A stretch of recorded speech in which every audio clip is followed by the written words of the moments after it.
Great. Hey, welcome back to the show. We got Will Butler on. We're going to talk about genuine networking hacks. And if you are a staff physical therapist or a clinic director or physical therapy manager, we're going to go over my cold LinkedIn message that got me a $90,000 salary when I moved from New Jersey to Brooklyn, New York. We're also going to cover Your Resume Doesn't Matter, a story that Will Butler's got about, Will, your resume is not on file. We're going to get into that. Also, how practice owners and directors can network for business development and new patients. We're going to get into what you can or should be doing and what you shouldn't be doing.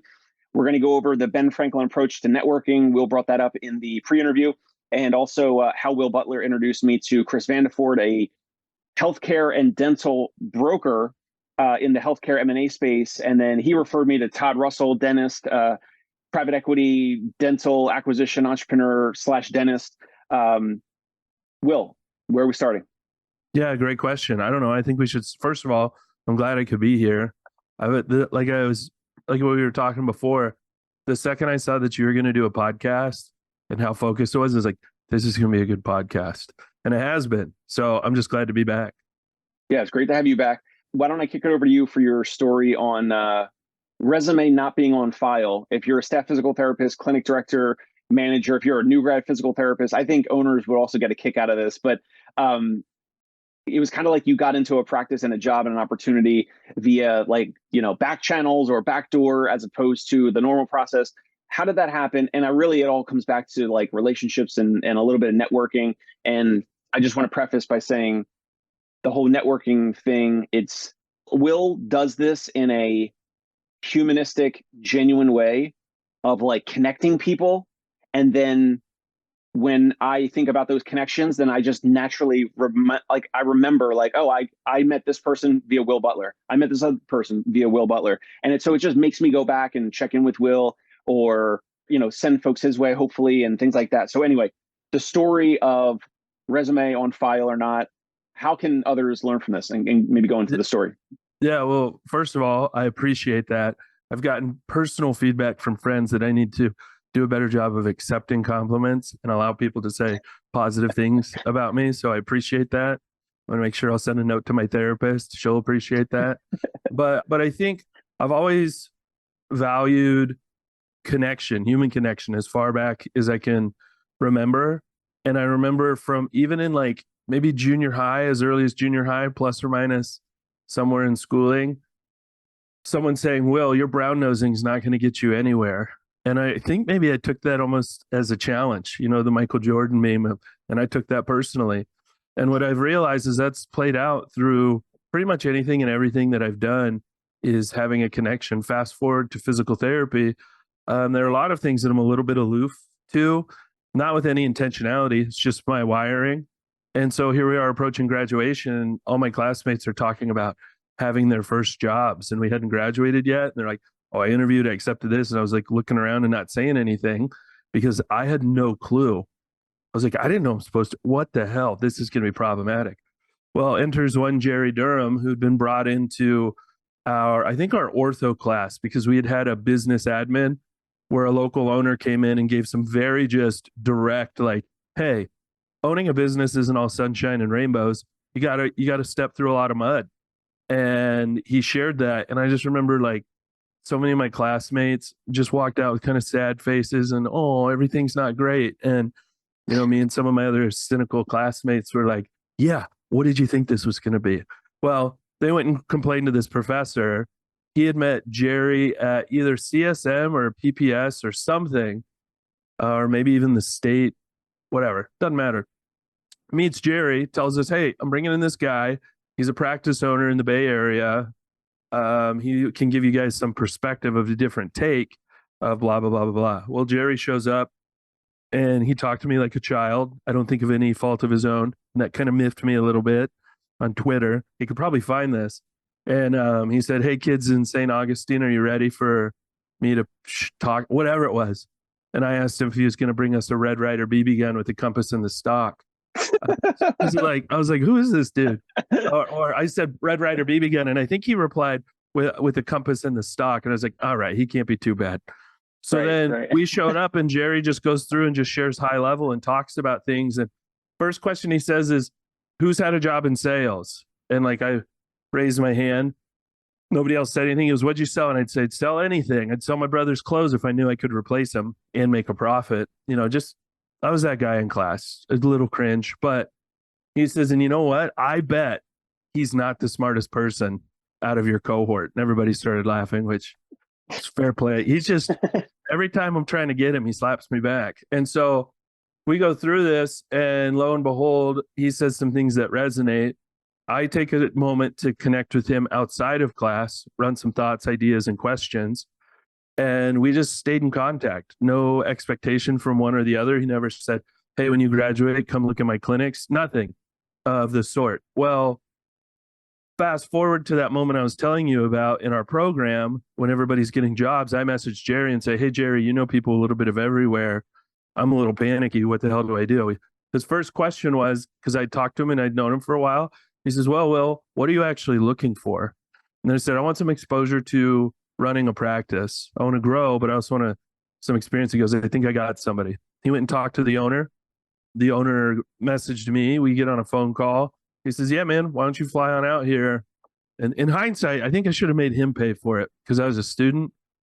I think, I don't know. I don't know where I fall ethically on that. Yeah. It's either way. I can see either way. Either way. It doesn't matter.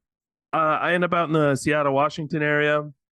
I go through, I talk to the director and owner of the clinic where I would be working. And then I meet kind of the CEO of kind of the bundle of clinics that were present. And they asked me some questions. I remember one of them says, what if in the first year we put you into a position where you needed to open a clinic because we are kind of in expansion mode? How would you handle that? And I said, well, probably bumps and bruises. But as long as I know there's somebody here around that I can talk to, I'm sure I can figure it out. And then fast forward. Great answer, by the way. I appreciate that. I was just like, well, could I? I don't know. Yeah, I mean, why not? As long as I'm here. And so he, next thing you know, I get an offer. Hey, you want to come out here? Fast forward, I relocate from basically Ohio, Midwest, after graduating school in Florida. And I move out to Washington and I start practicing. Well, I think it was about 3 months into clinical practice, I get a message from HR that says, hey, we don't have a resume on file for you. And I go, I guess not. So I was able to get my first position by meeting Jerry, talking to Jerry outside of that, establishing a relationship. When I needed help, I had a relationship equity where I could make the ask without bankrupting the relationship or making that weird, uncomfortable, I can never return. And he said, let me check. Introduces me. Now I have my first job in physical therapy and I'm there and I'm practicing. And that just like blew my mind because it hadn't even dawned on me. I didn't give him a resume. Isn't that wild? My first professional job, brown nosing will get you nowhere, Will. It literally got me my first professional job without a resume. Love it. I want to go real quick into the always be connecting because I know that's what caught my attention or reminded me about, I think, your value in the physical therapy world. I want to come back to the cold message that I sent to Ed Mearsh, who recently, in the past year or two, built up Motion PT Group to 59 locations. They sold to Confluent, which is Larry Benz's company. Yeah.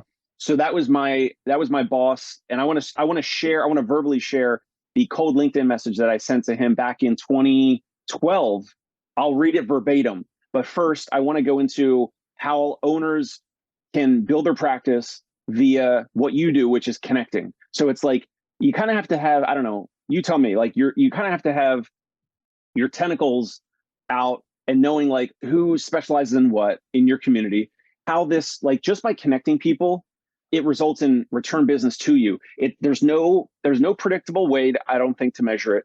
It's just planting seeds and it's the long-term thing. But I have another colleague, another buddy that I grew up with in South Jersey named Devin Denofa, and he does similar thing that you do, which is connecting people, always be connecting. So how can practice owners, how can they think of this?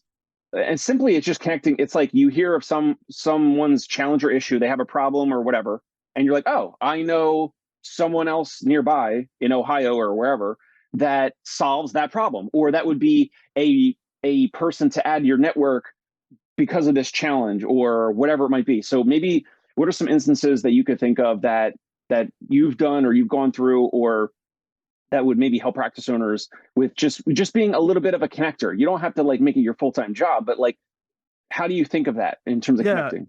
Well, there are a couple of things. One, I value. I think there are a few things that influenced me. One, in kind of a previous, more spiritual self of sorts, I was a practicing Mormon, and I went and did the old 2-year mission, old shirt and tie, all of those types of things. And I remember going on, I was like, I don't know exactly if this is the right or best fit for him. I don't know. There's a lot going on, but I don't want to disappoint my mom. She's a widow. I mean, and all her and my dad wanted me to do is be this, grow up and be this good boy. One of the things that was really important to him is that I do this Mormon mission thing. And I was like, all right, at the very least, my mom's I never knew this. Go ahead. We're all about reveals. And so we're sitting here and we're talking, and I'm like, all right, well, I have some conviction around some of this. I mean, I'm not going to like pose that I didn't hear. I'm not going to be an apologist for my past self, but I was in a position where some of it was like, okay, but then I still am not a huge fan of trying to change somebody's beliefs. Never really have been, even though I'm a fan of persuasive communication. But I was like, all right, at the very least, I can make through this. And I remember being like, I don't know if I'm going to be able to tough this out. I remember like prayers containing the phrase of, help me be able to put myself in the shoes of the people who I'm trying to relate to so that I can know how I can help them best. And I think some of it is just the mindset of putting your self-interest aside, which is hard. Just we're humans, we're animals, we're trying to survive, we're trying to make it. So it's very easy. We always will float to the top. But I do try to figure out how can we do this and be in this together. And that's carried forward all the way through. And so I think like on the owner's side, one of the problems is it's one of the reasons why programs like Alex Engar and Will Boyd, CEO of Finance Academy, is so massive, because it helps an owner order their house. And an ordered business owner is a business owner who has bandwidth to better be able to socially connect. If your life is on fire, it's going to be really hard to look outside of that and do that. So I think that's one thing owners could do that indirectly can help them be a better connector, is have a better understanding of where they stand and then what they need. So then they can, in conversation, pick up on context clues of, well, maybe this person knows someone, maybe that person knows someone, but then also figure out what strengths do they have, and figuring out and just being able to make those puzzle connections, I think is one way that owners could do that. I think the other thing is just getting outside of your typical schedule. Okay, I wake up at this time, I drink this drink, I go to the clinic, I log in, I do this report, I do like, it's great. Habit is great because of like mental bandwidth, but at the same time, it can wall you off from opportunity. So getting into the community, joining some sort of a league, a cards league, a sports league, some group, I think like not necessarily BNI. I think that's, for my opinion, is BNI is a waste of time for most people there, because if you're really doing that well. I've been invited a couple of times in person to back in Jersey, and then also digitally since COVID, like here in the New York City area. It's interesting. It's weak. I think sometimes if you have all the right people there, but those people would have met and been awesome anyway on their own. I think if you're really doing well in BNI, you send somebody to represent you on your behalf. You're not the person actually there. That's kind of my 2 cents on it. But I love that idea for practice owners, because practice owners are already busy. So maybe they have their clinic director or manager or front desk person or send a staff PT. Hey, get out of the clinic, quit treating for a little bit, go interact with people outside of here. It teaches them to communicate. And I think for those, I was gifted or given, or my construct is inherently social. So things that just naturally come to me might not be that way for others. But a lot of things like muscle, you exercise it and it changes. And so I think if you're worried about screwing up connections or saying the wrong thing, go to things like BNI, go to things where Toastmasters, where you're put in a situation to force and work on that muscle in a controlled area, so that when you show up to the primed opportunity, you don't fumble the bag. And so like those are the types of things where, and then I also think just little contact points. Not everything has to be so overwhelming and meaningful that it does that. But I definitely also try to make a conscious decision to add more to a relationship than I withdraw, especially early on, because the last thing you want is to see your name show up on a caller ID. And I bet even still, there's sometimes where my name shows up in a text message or some sort of an alert, and someone goes, well, shit, what's Will going to ask for? Like, I get it, but like that's a mind's eye I think that a clinic owner can do and have. especially in knowing your patients better, knowing who's walking through the door, knowing who they might be connected to, knowing those types of things. Why not? If they're walking through your door, why not see who else they know? Because you literally have no clue who it turned into or what So it turned. I like that point there, because if you know your patients, that means you're asking questions, there's dialogue, and it could be simply connecting. So your patient, you're asking them questions, you're talking about their life. They're saying things like, "Oh, we're going to add a deck, or we have a leak in our roof, or whatever," and then you connect them with the local roofer, or the construction, or team, or whatever, that does decks, or is building pools, or fencing, or HVAC, or whatever. It's like, if you connect that local service provider to this patient or client of yours, assuming that it goes well and that they do great work or whatever, which they probably do, and then the patient or client gets the good solution of the new fence, the new pool, the new roof, whatever. Every time they think about or talk about the new roof or the new pool or the new fence or whatever, you get brought up in the top of their conscience, whether like consciously or subconsciously. You made that connection. And that's what I think about with you in regards to some of my podcast stuff with like Chris Vandeford. You introduced him to me. We talked, brought him on the show a couple times. I always ask for referrals. I don't even remember if I asked you. I think you just proactively.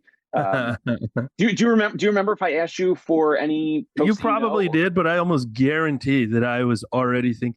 If you asked me before I said it, I know for a fact I was already considering introducing you to Chris, because like I knew what you're trying to do with the podcast, showing up to it. So I was like, I mean, what am I supposed to give? I guess a connection is probably the most valuable thing that I have to give Dave right now. So I just had somebody in my back pocket. Yeah. And then our conversation with Chris Vandeford went well, at least once or twice on the show. And then I don't even know if I had asked him for any connections or whatever. So then he brings up Dr. Todd Russell, dentist, also in the Ohio area. So then I interview him once or twice. Then I have them come on digitally for a 3-way conversation. That went well. Then they were both going to be, Chris was going to be coming into town because his son lives in New York City. And then Todd was like, I'll tag along. And we planned like a meetup in person. We're eating pizza. And I cannot help but remember that this whole thing started with Will Butler. So even though it's a natural, we're eating pizza. Then we went out that night. We went to dinner. Then we went to like a bar club. Like, it's just great. Well, and the thing that's really wild to me about how that stuff works is how the human psyche, and just, I don't know much about memory from like a literal, I just don't, but I do know that humans oftentimes, when recounting history where they don't know for certain, they make up their own, not necessarily purposefully. And so they fill in the gaps. So I've talked to people who recount stories of me being somewhere. I'm like, I wasn't there. And they go, well, you were. And I go, no, I wasn't. And then when they sit back and they go, I guess you weren't, but I felt like you were always there. And why would somebody not, in a society where you need a tribe, or you need to feel safe and you need to be able to assimilate, why would you not want that to be your initial association of something like that? I think it's awesome. I just think like, and then Chris, for example, the reason I met Chris is one of my good friends who I'd known just growing up, but we had never interacted. He and I had some conversations, and he would always talk about this mentor, this guy he looked up to, and his name was Chris. And then I remember saying to him, I was like, when am I going to meet this Chris? Like, you've talked about him your entire life about how he's so important, and I've never met him. So like, if this person's important and you're saying I'm important, why have these importance not overlapped? And then he goes, I can't believe that. I thought you guys just knew it. I go, no. So he just bumped us into each other. We had a conversation. We had some overlapping areas, like personally, but then also professionally. And then that just was there. And then he's such a positive person and very is similar of like connecting, that it was a very easy and natural introduction to you. And I think a few things when it comes to connecting and introducing, because we talked about linking patients for the owner, it's sometimes nerve-wracking when you make a referral because you don't know how that interaction will go and you are no longer the captain of that ship. I think you can do it in a few ways. One, I love copywriting. I love marketing, consumer psychology. I like how pain and stress influence decision-making. I like all that stuff in and around there. One of the things that really annoys me is overselling to persuade, because now you've set an expectation that you can't know will be delivered on. Even if everything you had that was great, that might not resonate with the same person the same way. But I knew, for example, someone like Chris, I knew there was enough value that even if I would have been like, Dave, let me cash in some chips for you to talk to this guy. If you don't just want to meet him now, he's awesome. But if I wasn't that certain, it's really simple. Like, I know somebody who does this thing. I don't know them well enough to know where and how, but I know they're a little bit closer than where you are. I don't know. What does it hurt to meet them? But you just hedge that and qualify. Don't sell somebody that oh, I know the best roofer. They're a patient here. Just helped them with their shoulder. They're the best. And you've never had work from it. They might be shit, but that Right. doesn't mean you don't make the connection. Yeah, you could just be honest. You could just say like, they have a good reputation. They did not do my roof, but I heard that they've done good work from other patients saying that this roofer does, solid work or whatever. So, Yeah. check And if them they out. become Check a them pain out. in your neck, show up for 5 or 6 sessions. We'll get it all cleared up. It's no problem. So I think little hedges like that, I think, are really helpful when creating the networking. And I think too many people are turned off by bad networking attempts on them, multi-level marketing, for example, Right. scarcity. Hey, 2 spots left, 3 spots left. If there are literally 3 spots left, totally fine. But there are too many times on that exact same landing page, 6 months later, still says three seats left. And it's like, what are we doing here? Like, if you want to be treated more human, be more human, because that's what you'll attract and that's what you'll do. And have things that you're interested in outside of what you do absolutely professionally. What are your thoughts? I think Tony Maritato said this before, which is like if a brick and mortar physical therapy practice does like a not like a health fair, but like a local business, A little mix and mingle. Yeah, mix and mingle. And whether it's like you're just standing there and you have wine and drinks and cheese and food or snacks or whatever, or that would be a little more informal, or like where a little more formal, I guess, would be like you have like little tables or booths set up like on a weekend or something inside your clinic, and you have the local service providers set up little tables or whatever about what they do, because then they're going to promote it to their friends and family, their network online, and then you might have some foot traffic from their communities come into your practice, and they're like, oh, wow, this physical therapy office is nice, where the front desk person greeted me well, whatever. Oh, I just met the physical therapist or the physical therapist, the team or the owner or whatever. And like, boom, now you have more foot traffic into your practice. And then some of those folks will remember you the way that I've remembered Will Butler, and they will think of you, your practice, if they have some orthopedic or whatever type of issue pop up, or if their friends or colleagues have an issue. Yeah, I think become the Rolodex, right? That's what they used to have back when things were more analog. And you can do it like, you don't have to be the exact thing, but what did the thing do that you enjoyed? Oh, I always had a name for whatever. Like, in that mix and mingle within your clinic walls. I mean, how the hell do you not know what these people do anyway if you're treating them as a patient? Like, you already are basically creating a clinic, a localized LinkedIn. And that's even part of it. Hey, you're going to be going through care. We're going to do our best to like deliver on what you're talking about. We like to think of this as a community as anything else. That being said, without violating any HIPAA, because we don't want to do that, right? And you make that joke. Say, if I hear somebody who might need a solution that you provide, like, would you want that introduction? If you do, how would you like? I mean, I use way too many words because this was real time, me just thinking about this, but it's really that simple. Hey, what do you do? Awesome. I believe you're going to have a really good time here. Like, and you'll come back in the future. At least that's our hope. If not, let us know how we'll improve. But that being said, within this community, if somebody needs a solution that you provide, are you okay if we facilitate that? Yeah. Okay. And how? Like, that feels so natural and such an easy additional question. Like, and then that also expands your network. So then selfishly, if you're an owner and you get a call from a wife, a partner, spouse, mom, dad, someone, and they say, oh man, do you know anybody? My pipe just burst. Okay, cool. You immediately at least have somebody. And what I've found is if you can directly connect to that professional, you're going to get less marketing in their messaging, which I have nothing wrong with marketing, but they could tell you, yeah, you could probably fix this yourself in like 15 minutes. Just turn the water off at this position. And then I can come over and take a look at it if you want. Or, you can go ahead and do it. It's not that big. Much more like there's just so many ways to do that if you're just talking to people and figuring out not just what they do, but like who they are as people, which ABC, always be connected. Right. All right. Let me switch gears. I'm going to go back to the Ed Mearsh cold message that I sent to him that got me a Yeah, I'm $90,000 curious. salary. Do you recall Pat Croce? Do you know Pat Croce, or have you ever heard? Yes. What do you know about him? Not enough to give you anything. Okay. You said, are you familiar with? I was like, Pat Croce? Definitely know those names.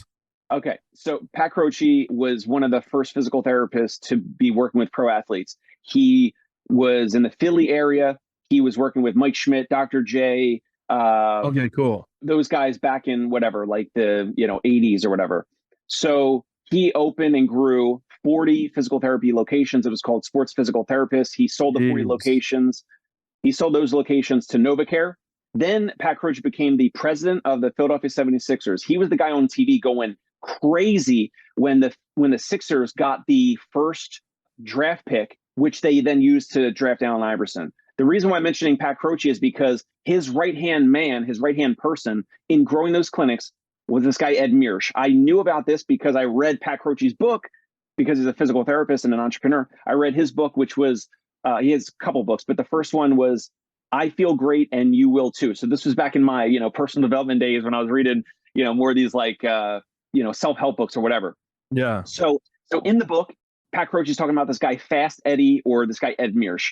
Long story short, on LinkedIn, September 19th, 2012, I cold messaged this guy, Ed Mearsh. At the time, he had owned a couple different physical therapy practices. He'd bought and sold or whatever practices. I knew this. I looked at his LinkedIn profile. Cold message, September 19th, 2012. Hello, Mr. Mearsh. Thank you for accepting the connection. I am a physical therapist beginning a small venture with large entrepreneurial aspirations. I'm sure you are very busy. However, if you have some time, I would appreciate an opportunity to talk to you about entrepreneurship, business development, and success versus failure. Thank you for your time, Dave. No answer. I get it. I wouldn't have answered that. Right, of course. I'm a newbie. I'm like a year out of school, right? Whatever. A year and a half later, I sent him another message. Hello, Mr. Mearsh. We've never met. I believe I sent you a message here before, and I'd like to follow up. You are having an impressive career, including the position of president of Sports Physical Therapist. From the operating levels of a business, what are your top 3 pieces of advice on both managing people and an organization? Onwards, Dave. Oh, for sure replying to that. He replies 5 days later. Send me an email to this email address. Let's see if we can set up a time to meet or a time to speak. Where are you located? Which state? And then I replied, I'm in New Jersey. And then I'll send you an email from this email address, whatever. Long story short, he was in the Philly area through this whole time. We get on a phone call. I say at the time, I'm in New Jersey. I'm dating a woman in Brooklyn, New York. And I don't know, at the time of like engagement or plans to move up to Brooklyn, whatever. At that same time, dude, this is luck. At the same time, he was joining a practice with 7 locations that was already in existence for, I don't know, like a decade or two. He raises private equity money and he starts buying up clinics in the New York area. And he said originally, he goes, there's 7 locations that I joined. It was called Metro Sports Med. It's now Motion PT. He goes, there's 7 locations. We met in person in New York City for breakfast, which I paid for. That's another story. Like I gave the waiter my credit card before he even arrived. I showed up early. These little ninja moves, dude. You do the same thing, Will. Yeah. That impressed him as well because when the check came, she handed me the check and he's in a full suit. And He's like, what is this guy? This guy cares. He also said no one's ever done that ever in his life. Handed the credit card when you give you look at the menu, whatever. Anyway, he tells people that story all the time. He wanted me to be a clinic director of one of the 7 locations. That's what I eventually did. So I was treating plus doing in clinic. They asked me what type of salary I wanted. I said $112,000. They said, well, we could do 90K and then 12K in, performance bonus, whatever. So they basically got me there, dude. It was awesome. Great. And I don't think we hit the performance. How many years in practice were you at that time? Like only 3. I mean, that's a massive scaling jump from entry level PT responsibility and salary to then this position. And like I think a lot of it came down to he saw the original one was probably like he felt your enthusiasm, but he's also like, dude, I am so damn busy, and you want me to teach you want me to teach you about life. That's what you were asking. right, So the right, next right, time you said, hey, listen, I know it felt like a flyby. Here's how I'm different. I've looked into you. I know what you're doing. right, right. This is what you're doing that specifically impresses me. How would you handle when I think of put myself in your shoes? This is the area of knowledge that I think you probably have that I have no clue. Can I get an answer on that? Which anything I've read technically about networking, one of the things that they say is obviously the person you're messaging is busy. You don't necessarily need to tell them that, you know, Right, right. I agree. token of gratitude. Yeah. Leave that out. Leave that out. And then pick one question. What do you have to know? Because then that gives that person low barrier. Yeah, no, a low barrier question where, like, if I was going to send a cold message to you, or if someone was going to send a cold message to me, it's like, what's the easiest low barrier question that you could ask to just get a response? If you can just get a response, then you kind of start the momentum and get the ball rolling, as opposed to, can I pick your brain? Do you have 30 to 60 minutes? I have an example. I actually have a great example. One, when I picked up my phone, because I know this is on video, I was writing down the title of the book so I can read that one, that Pat Croce's book, for the people who see it. But number two, like what you're talking about, being authentic. I had somebody reach out to me who did not succeed within our network, like within what I do, which is fine.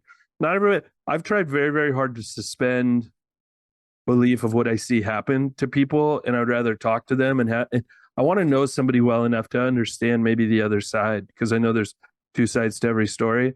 But I get this message from somebody who I was loosely acquainted with, but who'd never taken time to get to know me. And they had no reason to get to know them. I didn't know what they had of value. Messages me on LinkedIn, says, hey, well, been too long. We should catch up, exclamation point. So my response is, hey, Kevin, got your invite to connect. I feel I know why it's been too long. I'm going to take a stab at it. Mind you, it wasn't related to anything offensible. We were never friends, and at best loosely acquainted. Most who know me are well aware that I damn near loathe or cringe. I loathe cringe email and sales openers. So outside of your connection request text lending support to you not knowing me, why the exclamation point of excitement to why you want to catch up with a stranger? Like, what's your pitch? Like, that's what I ended on. What's your pitch? No, there's going to be his reply. Pitch, right? I appreciate the call out. I left here. Okay. I just appreciated like what your energy was like and who you were. If you were open to it, I just want to tell you what I'm doing about now. And if it interests you, I'll give you more information. Lead with that shit. Don't. I like that. That's a good response, even though they just got like basically, burned on LinkedIn. You got to teach people sometimes. Sometimes you got to teach them. There's a really good thing. It's worth a read. It's by Henry Rollins. The Iron Never Lies is what it's called. And he basically says how lifting weights taught him some of life's biggest lessons. He said, like, one of the most kind things that the weight can do is not leave the ground, because it's a gentle way of reminding you that you're not ready yet or capable enough, and to keep trying.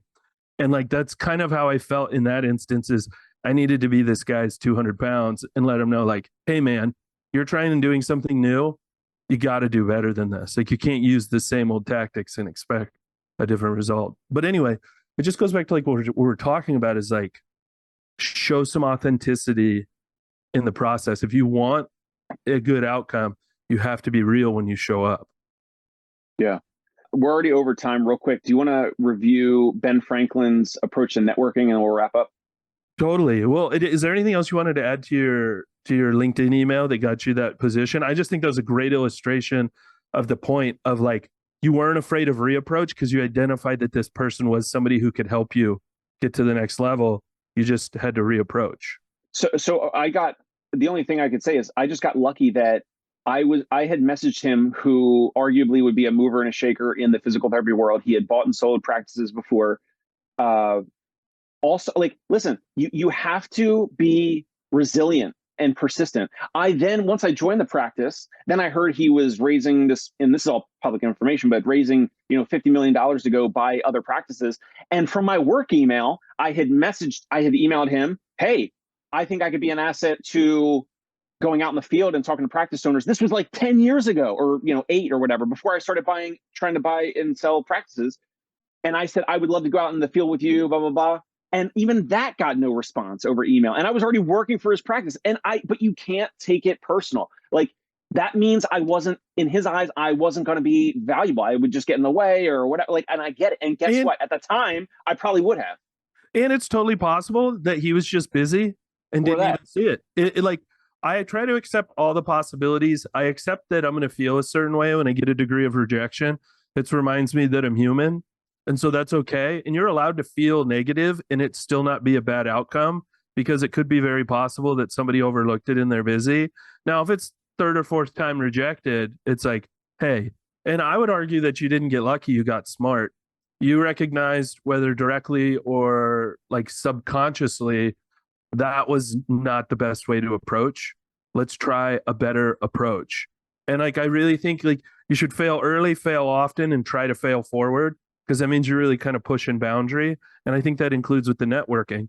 And if you did something stupid, you can even show up like you said, hey, I talked with you before, da da da da da. Or maybe you even turn that into a joke. Hey, do you remember when I sounded like a multi-level marketer when I approached you the other day? I don't know what I was going through. I think probably I just wanted to meet you in some capacity and I couldn't think of better words.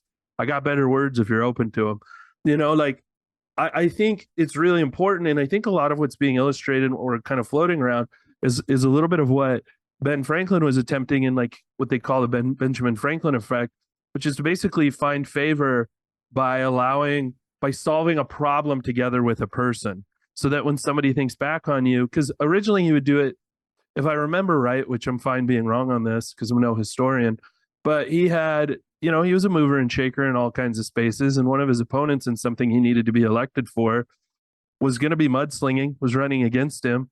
And this guy, I guess, was liked books, and it was a big deal to have books back then. They couldn't just go down to Barnes and Noble and pick one up, or download one to your Kindle. So Ben Franklin knew that, went over to him, asked for a particular book that he would have had. The guy lends him the book, and then Ben reads it. Maybe he reads it, maybe he doesn't. I don't remember that, but either way, returns it to him. The reason that he did that is, in his mind, when he's not present, when Ben wasn't present, someone was going to ask this guy his opinion of Ben, and what Ben wanted was a positive association. And the effect here is, why would that guy have lent a book to somebody he didn't like? So whether or not he could even remember how he truly felt about Ben, he would work from a position of, why would I help somebody that I don't have positive favor for? And so I think that's a lot of what we're seeing and hearing in these different areas. And like an example of that, how I tie that back into me getting a job with no resume. When I stepped out of clinical practice, which that's a different conversation for a different day, but when I stepped out, that owner, or my boss at the time, ran into Jerry at another event and said, dude, what's going on with your boy? And he goes, what do you mean? And he goes, he's leaving. He goes, he is? And he goes, yeah, he's going to do whatever. I don't even know what he actually said. And Jerry just looked at him and he just goes, well, he must be up to something. Sure, he's thought about it. But Jerry took my side at a time where he had more professionally in common with this owner than he had with me. But he had talked to me and had made a positive enough connection with me that even when something was brought up that was a little bit like, who's this asshole who I gave an opportunity to, who I've led and open all this up, who just turns his nose up and leave, which is what I imagine was alluded to, because I would be frustrated because they're trying to groom me to open a practice in the middle of BFE. And so Jerry showed up. And when I found that out, I was like, you know what? That's pretty cool. And so again, always be connecting. And it doesn't always have to be some grand, massive overture. It's one of the things I like about social media. I don't do much on LinkedIn. I could get a lot better at that. But it's just following people I like, and at the very least, react, share a comment, let somebody know that what they're putting out is being seen and that there's a degree of interest. We didn't even get to barriers. How do we set boundaries? Because the problem is when you start showing signs of success, people always want to pick your brain. Yeah. So that was one thing I mentioned to you in the pre-interview, which is on searchfunder.com. It's some website for, acquisition entrepreneurs, people that want to go leave their W-2 job and they want to go buy a business and raise money or take out some SBA loan or commercial debt to go buy a business. And I posted something that went like it's like a directory website, and I posted something last year about my whole process step by step of how we send out one-page letters to practice owners.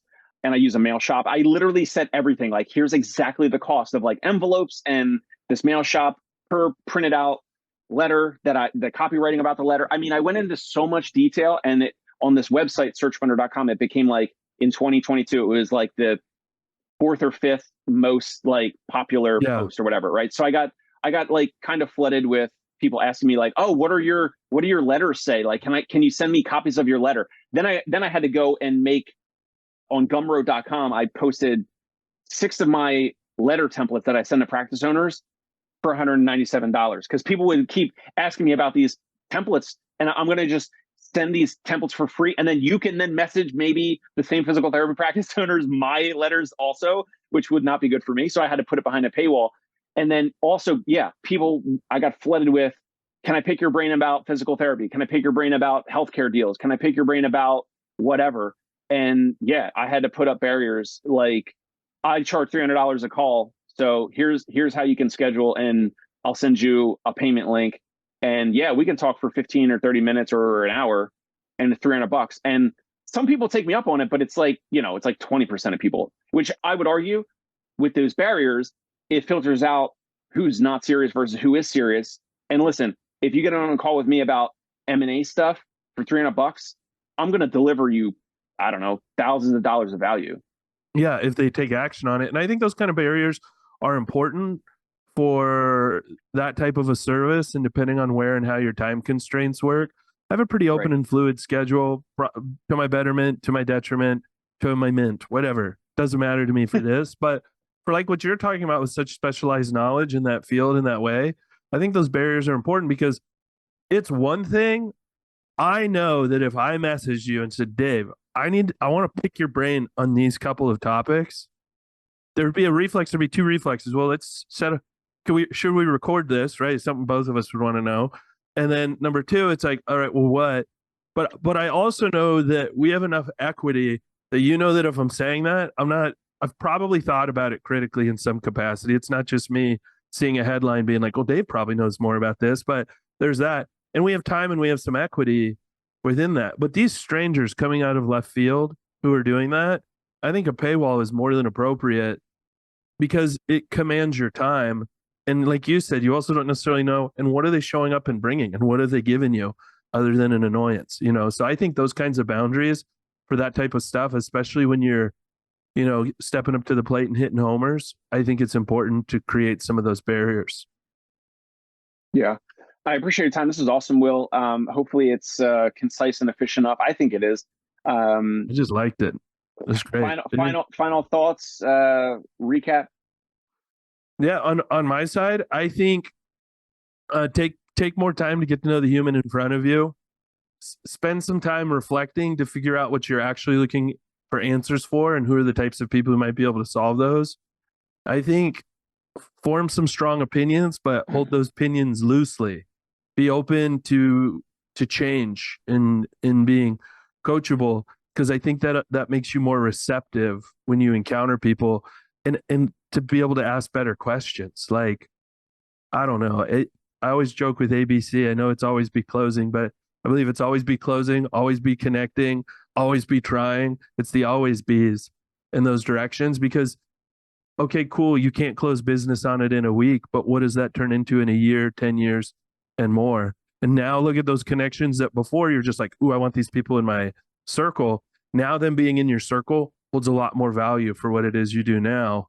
But had you not just tried initially, they never even would have been on the radar. Yeah, perfect way to close. And I think also shout out to Tony Maritata, because he had you on a bunch of videos over the past, I don't know, a couple years or so. And I bet, I don't even remember, but I bet that lowered any barrier to you and I talking, or you and I jumping on previous, phone calls or Zoom calls. Like we've talked, behind the scenes, not anything recorded. And then to get you on here to, provide value to the audience. So shout out to Tony as well, which then provides opportunity for you, and then provides opportunity for others. Awesome. No, it was great. Tony's awesome. Awesome. Subscribe to the Dave Kittle Show. If you find this valuable, subscribe on YouTube. You can also check us out on iTunes or Spotify. We'll catch you next time here on the show. Will Butler, thank you for your time, man. Appreciate it. Hey, it's Dave Kittle. Are you a healthcare business owner or physical therapy practice owner who is looking to figure out your succession plan or exit strategy? We might be able to help. And in fact, we may be interested in acquiring your practice. If you're interested, you can reach out to me. Shoot me an email at dave@conciergepainrelief.com. That's DAVE at CONCIERGE painrelief.com. Or you can call me at any time, 646-781-8884.